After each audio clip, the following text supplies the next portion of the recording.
JG de volta e olha, o plenário da Câmara dos Deputados aprovou agora à noite o acordo de livre comércio entre o Mercosul e a União Europeia.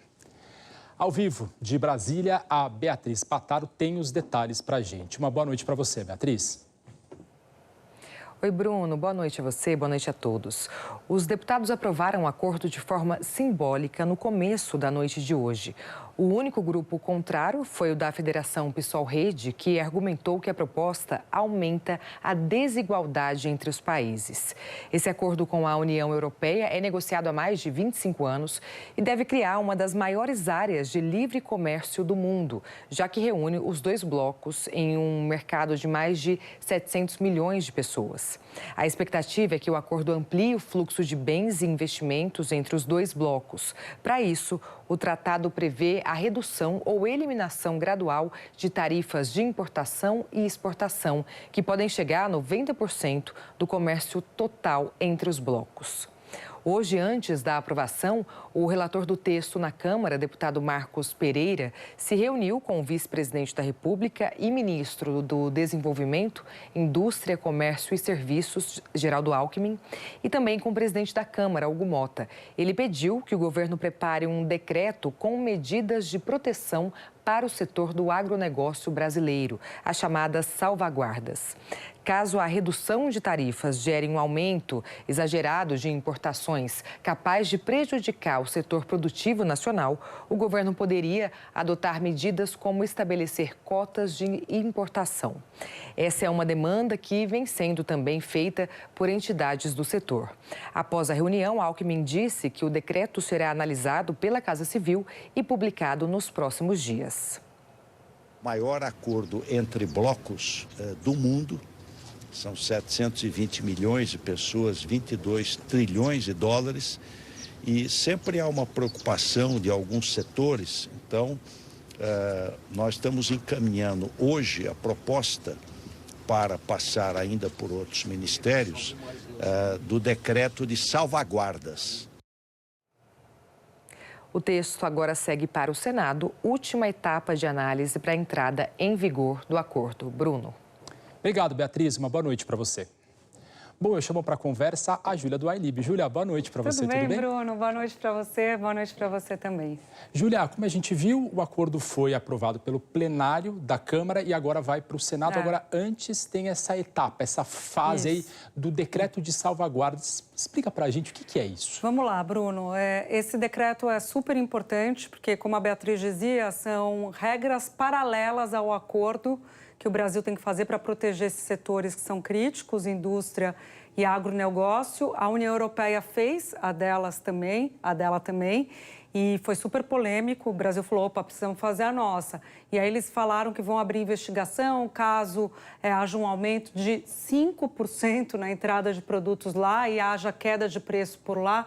Então, o Brasil está preparando a sua, que deve seguir essa linha de ou cota. E como as tarifas também vão ser progressivas, né, para ir caindo, na verdade, diminuindo essas tarifas, pode ter coisa a ver com tarifa.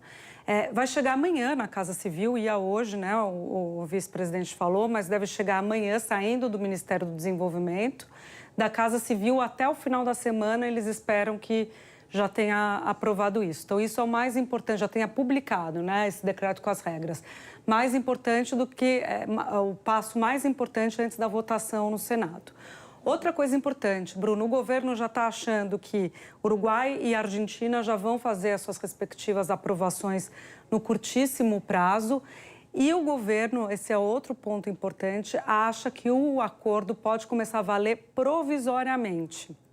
O que é isso?